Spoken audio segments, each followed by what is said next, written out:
One who obtains the wings of freedom loses both legs in exchange.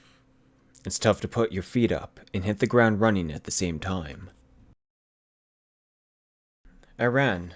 My pursuer was a single wild animal, but all I could do was run. Terror flooded my heart. I took to the stairs, running, zipped through the garden, and used magic to scale the roof, stumbling all the way. Where did he go? The creature's terrifying voice rang out as it chased me relentlessly. I thought I had some stamina. After all, I had been running long distances and practicing swordplay for the past few years. Now that my confidence has been shattered, the creature seemed to be laughing at me, its crimson hair fluttering as it pursued me so closely that I couldn't stop for air. Don't give up, I told myself. No matter how much distance I put between us, it would only catch up at the moment I started to lose focus. Huff. I was out of breath. I couldn't run any further. I couldn't escape it. The only option left was to hide. I groaned and ducked under into the shadow of the stairs, behind a decorative plant. The creature's booming voice echoed throughout the manor. I will never forgive you! Those words made my legs tremble. My name is Rudeus Grey Rat. I am 7 years old. Currently a handsome boy with bright brown hair and rosy cheeks. In my previous life, I was an unemployed 34-year-old virgin, a shut-in. In that life, I skipped my parents' funeral, which got me kicked out of the house. Left in a state of despair, I was run over by a truck and died. But, by some trick of fate, I was reincarnated as a baby, with my memory still intact. I was little better than garbage before I died, but having seen the errors of my ways, I'd worked up to live a proper life for the past 7 years. I've learned the language here, studied magic, and practiced swordplay. I had a good relationship with my new parents, and even made a cute childhood friend by the name of Sophie. But in order for Sophie and me to attend the same school, I said I would work it to earn the money for our tuition. So, my father shipped me out here to the Citadel of Roa. I'm supposed to spend 5 years here, attending to the studies of my employer, the young mistress in return for her beneficial support, and that's the story so far. Come out here! I'm gonna pulverize you! The creature's words struck fear into me as I hid into the shadows. I was terrified of this personification of rage, manifested in the form of a tiny female body. What happened, you asked? Let's go back an hour ago to find the answer. It was the evening when I arrived in the city of Roa. Buena Village and the city of Roa are a day's coach ride apart. A journey of 6 to 7 hours. Just the right distance, neither too near nor too far. Roa is a lively city, one of the largest in this area. The first thing that caught my eye were the citadel's walls, sturdy walls, 7 to 8 meters tall, that wrapped around the city. Horse-drawn carriages came and went through the gigantic gate. As our coach passed through it, I saw lines of merchant stalls. The first thing that greeted me inside the city was a horse stable and inn. A crowd of people bustled to and from merchants, townspeople, and even armor-clad warriors. It was truly like something out of a fantasy novel. I glanced at what seemed like a waiting station, where people sat with large amounts of luggage. What's that about, I wondered. Ghislaine, do you know what that is about? Asked the person with me. She had ears and a tail like an animal, with dark brown skin that her sparse leather armor showed in wide swaths. She was a tall and muscular swordswoman. There were 7 tiers to the sword god style, and Ghislaine Didoldia was 3rd from the top, with such impressive skills that she was known as a sword king. She would be the one teaching me the art of the sword. She was like a second master to me. You. She turned irritably toward me. Are you trying to make fun of me? She scowled furiously, and I jumped. No, I wondered what that was. I didn't know, so I hoped you would tell me. Oh, sorry. That's what you meant. She saw that I was on the verge of tears and hurried to explain. That's the waiting area for the stagecoach. It's what people normally use to travel between cities. The other option is paying a peddler for a ride. As the coach went on, Ghislaine continued pointing out each place and explained it to me. That's the weaponsmithy. That's the pub. That one's branch of the Adventurers Guild.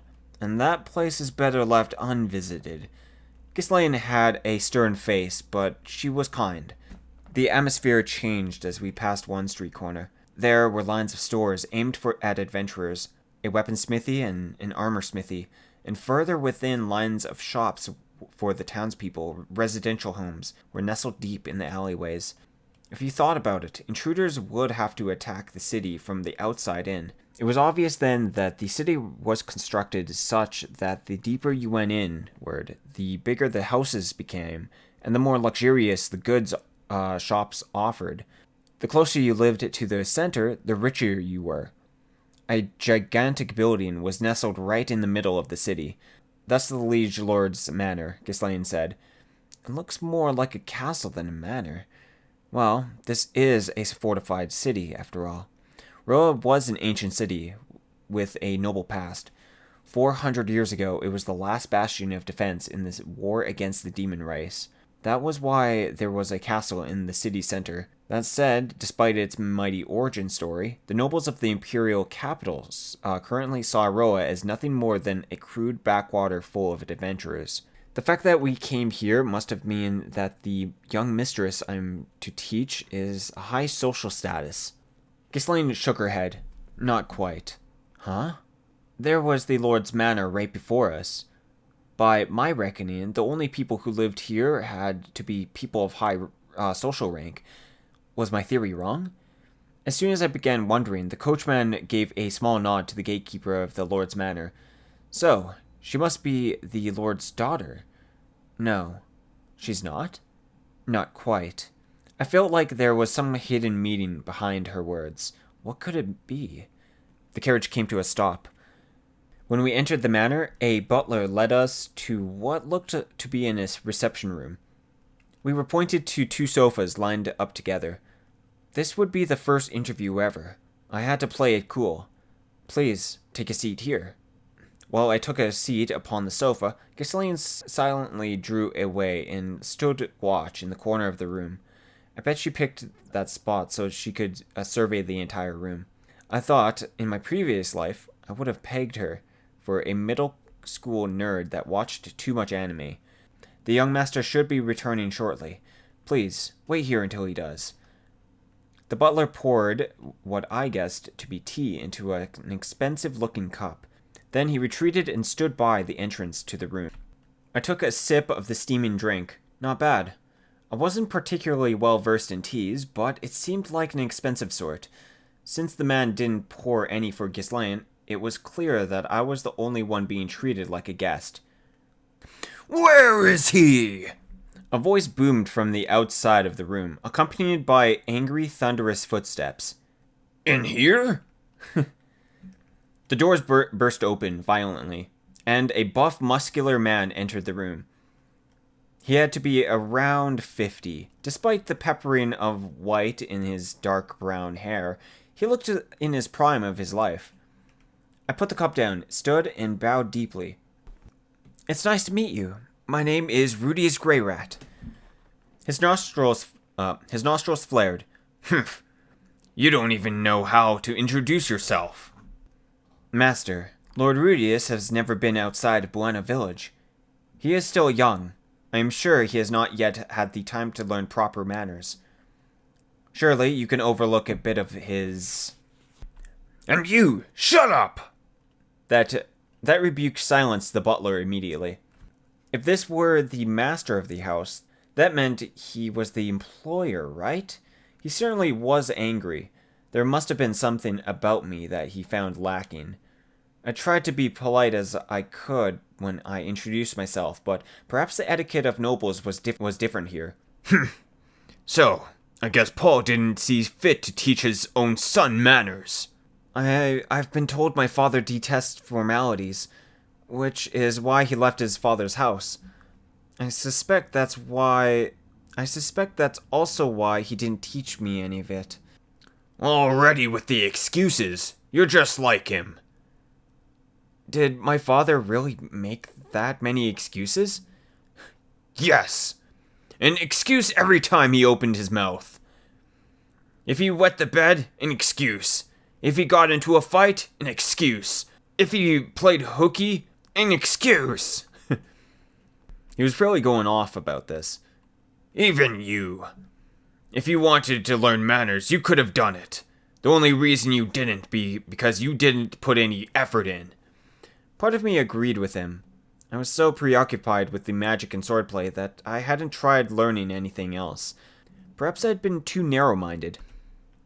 The best response was to concede my mistake. You're right.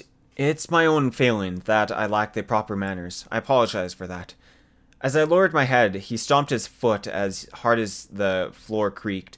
However, I will acknowledge that you made a valiant effort instead of being defensive about your lack of education on etiquette. I will permit you to stay here. I wasn't sure what was going on, but at least he said I could stay. With that, the master of the house turned and strode out of the room, his shoulders stiff and firm. He is the liege lord of the Vtuber region, Sarius Boreas Greyrat. He is also Master Paul's uncle, said the butler. So he was the liege lord. His intensity made me worry about how good he was governing. Then again, there were many adventurers around these parts, so maybe you needed a forceful personality to be a proper liege lord. Wait, did the butler say Greyrat and uncle? In other words, that meant he's my great uncle then. Yes, I knew it. So Paul had used his connections to a family member, albeit one he was estranged from. I never dreamed he came from such a noble family. He had quite the privileged upbringing. What's going on, Thomas? You left the door wide open. Someone appeared in the doorway, a thin, lightweight man with sleek brown hair. It seems like father is in a cheery mood. Did something happen? Because he called the liege lord father. I guess he was Paul's cousin. The butler said, "This is the young master." Pardon me. Just a moment ago, the master met with Lord Rudeus. It seems he was pleased by him. Aha! If he's the kind of person my father likes, perhaps I've chosen incorrectly. He took a seat on the sofa across from me. Oh, right, I should introduce myself. I remembered. A pleasure to meet your acquaintance. My name is Rudeus Greyrat. Just as I did a moment ago, I bowed deep and lowered my head. Ah, yes. I am Philip... Oh. Ah, yes. And I am Philip Boreas Greyrat. Nobles greet each other by putting their right hand on their chest and bowing the head slightly. You must have angered my father with your incorrect approach, yes? Ah, like this? I followed his example and bowed my head slightly. Yes, that's right. Although your attempt a moment ago wasn't bad, it was still polite. I'm sure if a worker greeted my father like that, he would be pleased. Now, please sit. He flounced back upon the sofa with a loud thud. I followed his example and took my seat. And now the interview begins. How much have you heard? I was told that if I spend 5 years here teaching the young mistress, I would be given enough money to cover the tuition costs attending the University of Magic. Is that all? Yes. I see. He put his hand on his chin and gazed at the table as if lost in thought. Do you like girls? Not as much as my father. Oh, really? Then you pass. Wait. What? Wasn't that a bit fast? Right now, the only people that girl likes is Edna, her etiquette tutor, and Ghislaine, her sword trainer. I've already dismissed more than 5 people. Among those was a man who taught in the Imperial City. I understood he was implying that just because someone taught in the Imperial City didn't mean that they were any good at it. How is that relevant to whether I like girls or not? It's not. It's just that Paul was the type of man who would work as hard as he could, if it was for a cute girl. So I figured you were probably the same, he shrugs. I should have been the one shrugging. Please, don't lump me in that same category. I'll be honest, I don't expect much from you. I just figured that since you're Paul's son, I may as well give you a try. You're right, that was very honest, I said. What, you mean you're confident? You can do it? No, not at all. Though, there wasn't something I could say in this situation. Besides, I could just imagine Paul's mocking laughter if I failed at this job and had to find another. I knew it. You're still a kid, he would say. This was no joke. I wouldn't tolerate being looked down upon by someone who was technically younger than me. Look, I'll go meet her. If it looks like she's going to give me trouble, I can try using one of my tricks. This was an opportunity to use some of my knowledge from my previous life. The perfect way to make a spoiled, bratty girl listen to me. A trick? What do you mean? I gave him a simple explanation. We'll have someone associated with your house kidnap us while I'm with the young mistress. Then I'll use my reading, writing, and arithmetic skills, as well as my magic. So the two of us can escape and safely return back here. That's for the gist of it. Philip stared blankly for a moment, but realization dawned, and he nodded. In other words, you're trying to get her to study of her own free will. Interesting. But, are you sure this will work? I think it has a better chance of working than adults forcing her into something. This was a frequent plot device in anime and manga. A child that hated studying who learned the importance of education after being taught up in something they needed their wits to escape. It didn't really matter if one's orchestrating it was her family, right? Is this something Paul taught you? As one of the ways to get a girl to fall for you? No, my father doesn't have to go that far to be popular with the women. Popular, huh? Philip burst into laughter. That's right, he's always been popular. He doesn't have to do anything and the girls come right to him anyway. Every person he's introduced me to has been one of his mistresses, even Ghislaine. Yes, I'm incredibly envious of him. I'm worried he might even lay hands on the childhood friend I left behind in Buena Village. Anxiety hit me the moment those words left my lips. 5 years from now. Sophie would have grown a lot in that time. I would hate to return home to find that she had become part of Father's harem. Don't worry, Paul is only interested in adult women. As Philip said that, he gazed at Ghislaine in the corner of the room. Oh, I realized what he meant. Ghislaine definitely had a very developed figure. Come to think of it, so did Zenith and Lilia. What was so developed, you ask? Their breasts, of course. You should be fine. It's only 5 years. She may mature some, but I doubt she will get that big. Since she has elf blood in her veins, even Paul isn't that much of a fiend. Could I trust that? Besides which, how did he even know that Sophie was part elf? Maybe I was better off assuming that there were no secrets about the time I spent in Buena Village. I'm more worried about whether you'll seduce my daughter. Why are you worried about that, when I'm only 7? Jeez, what a rude thing to say. I wasn't going to do anything, and if she went and fell for me of her own accord, well, it wouldn't be my fault. In Paul's letter about you, he said he was sending you away because you spent too much time playing with the women. I thought it was a joke, but after hearing your plan, I'm starting to doubt that. That's only because I had no friends besides Sophie, whom I was trying to raise into my perfect obedient woman. Also, it was none of his business. Well, we won't make any progress by talking. You need to meet my daughter. Thomas, bring him to her. Philip stood. And so I finally met her. Arrogant. That was my first thought when I saw her. She was only 2 years older than me. Her eyes sharp and narrow, and her hair wavy. It was also such a pure shade of crimson. It looked like someone threw a bucket of paint on her. My first impression of her was that she was fierce. I had no doubt that she would be a beauty one day, but I predicted that most men would find her too much to handle. Maybe if you were a serious masochist. Well, okay, perhaps not quite that bad. Either way, she was a dangerous one. My instincts screamed warnings, so I got close to her. But it wasn't like I could just run away. So instead, I greeted her just as Philip had instructed me. "It's a pleasure to meet you. I'm Rudy's Grey Rat." "Humph." She took one look at me and her nostrils flared, just like her grandfather's. She had her arms crossed firmly over her chest, and she glared down at me, both figuratively and literally.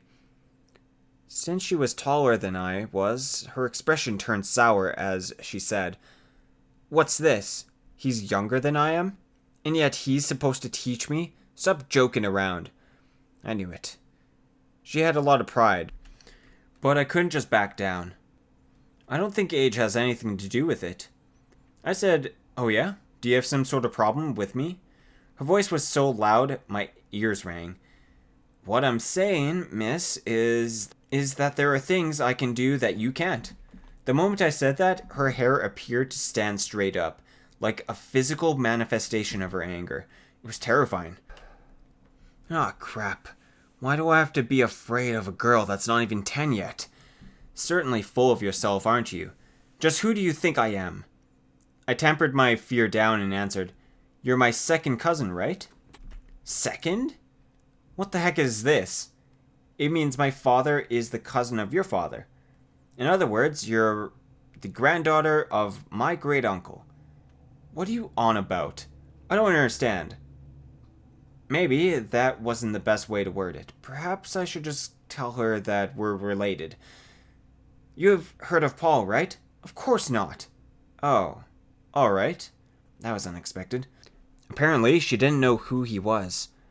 Not that it really mattered how we were related. It was more important to get her talking, after all. When you first start a video game, the best way to build up a relationship with an NPC is to talk to them repeatedly.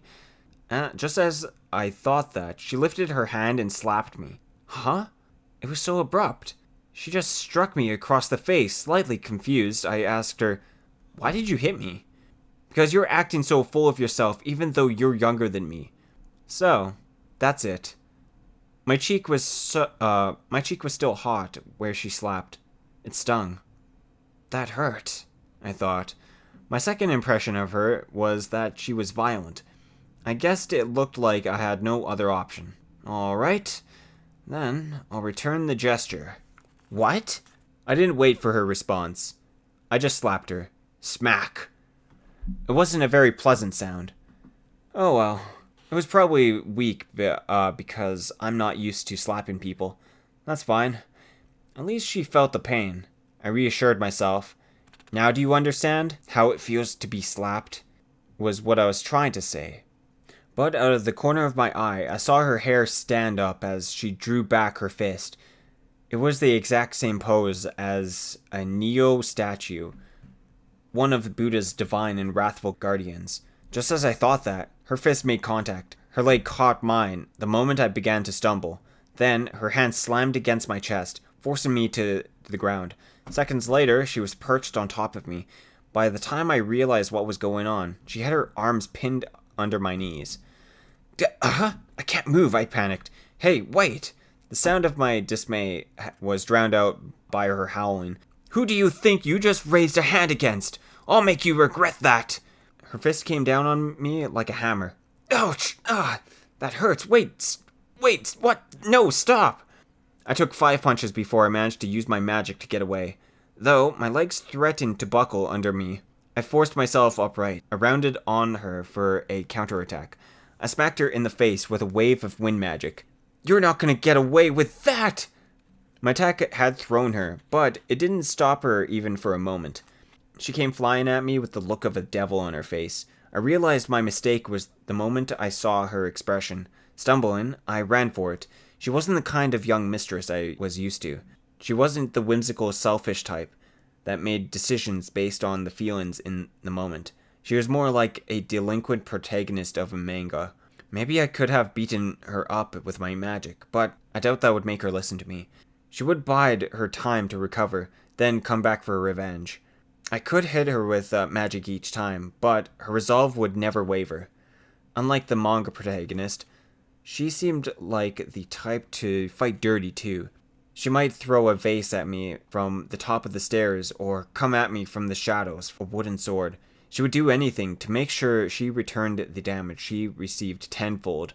If the opportunity came, she would hold back nothing. This was no joke. I couldn't use healing magic because I couldn't stop to chant the spell. But so long as we kept this up, there was no way she would listen to what I had to say. I was going to have to use brute force to make her listen to me. That, however, was the one direction I couldn't make right now. There, now we're all caught up. Exhausted from her pursuit, the young mistress even eventually gave up and returned to her room. She didn't manage to find me, but it was close. I felt numb as the red-haired demon went by me. I'd never imagined I would experience being the protagonist of a horror movie in this way. Utterly exhausted, I returned to Philip, who was waiting for me with a bitter smile on his face. So, how did it go? It didn't go at all, I answered, on the verge of tears. When she was punching me, I thought she might actually kill me.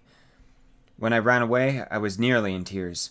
It had been so long since I felt like this. Still, I had experienced this before. Not that I was carrying the trauma with me or anything. Well, going to give up then? No, I'm not. How could I? I hadn't accomplished anything. If I backed down now, it meant I got punched for nothing. I want your cooperation to do what we talked about before. I bowed my head to him, sharp and low. I was going to teach that beast what true fear really was. All right. Thomas, make preparations. Right on the cue, the butler took his leave. Philip said, You really do have some interesting ideas. You think so? I do. You're the only teacher to have come up with such an ambitious plan. I think it will be effective, though. Still, I was a little bit nervous. Would my little trick really work on someone with her personality? Philip shrugged and said, Depends on how hard you work. Naturally. And so we began working on the plan. I entered the room they gave me. It was exquisitely furnished. It had a large bed and other heavily decorated furniture, beautiful curtains, and brand new bookcases. All it needed was an air conditioner and a computer, and it would be a shut-in's paradise. It was a nice room. This had to be the guest room, rather than servants' quarters. Given to me because I bore the name Grey Rat for some reason. Most of their minds were beast folk. I heard they discriminated against demons in this country, but it seems that the beast folk were different matter. Ah, Paul, you bastard. This is one hell of a place you shipped me off to. I sank onto the bed and put my throbbing head into my hands, probably a lingering effect of the punching. I muttered a chant to heal my wounds. At least it's better than what happened in my previous life. Sure, the part where I got punched and kicked out of the house was the same, but this time, things would be different. I wouldn't just be left out in the cold. There was a world of difference between my present and my past. Paul would make sure of that. He had already prepared a job for me, as well as a place to sleep. He even gave me some spending money. That was more than enough. If my old family had done that much for me, maybe I could have turned my life around. If they had just found a job for me, a place to live, and watched over me to make sure I didn't run away. No, that would never have happened. I was 34 years old, with no working history. They abandoned me because there was nothing they could do for me. Anyway, I doubted I would have changed even if they did that for me. I probably wouldn't have even tried to get work at all. If they took my computer, my only love, away from me, I would have probably contemplated suicide. Things were different now because I was different. Because I decided I would work and earn money this time. I may have been forced into this situation, but the timing was perfect. Perhaps I had misunderstood Paul, but he didn't have to send me here to deal with that. What the hell was that rage-filled creature anyways? In all my 40 years of life, I had never seen something like that before. Terrifying wasn't the word for it. It was violent, like a pressure cooker exploding. Bad enough to give you PTSD. I may have wet my pants a little. Whereas most Japanese blades had a blunt side, she was like a double-edged sword. Like a bottle of poison that had never been spilled all over the place. Now I understand why she was kicked out of school. There had been experiences in the way she swung her fists at me. Those were fists that were used to punching people. Fists that had been pummeling people regardless of whether they resisted or not. She was only 9, and yet so skilled at rendering her opponents powerless. Could I really teach someone like that? I talked to Paul about our plan. First, we would kidnap her and give her a taste of what it felt like to be powerless. That was when I would come in to help her. This way, she would learn to respect me and attend my lessons obediently. A simple plan, but I knew how it should go. So long as I got the right reaction from her, everything would go smoothly. But would it really? She was more than violent than I could have ever imagined. She would bellow and scream until her opponent took the bait, then beat them to a bloody pulp. Belligerence made it clear just how strong her desire to win was. Was it possible that even after being abducted, she would be completely unaffected? And when I went to help her, she wouldn't even completely be surprised and say, "It took you long enough, dirtbag." It was possible. With her, it was definitely possible. It was likely she would react in a way I couldn't predict, so I needed to mentally prepare for that. Failure wasn't an option. I thought about it. I tried coming up with a plan that would definitely allow me to succeed. Yet, the more I thought about it, the more muddied my thoughts became. Please, God, let this plan work. In the end, I prayed. I didn't believe in God, and yet, like any other Japanese person, I turned to prayer when I was in trouble. Please somehow, some way, make this work. I prayed. That was when I realized I had left my treasured panties behind in Buena Village, and I cried. There was no way God, aka Roxy, is here. Alright, well, that was chapter 1. Thank you for listening, and we'll see you guys in chapter 2.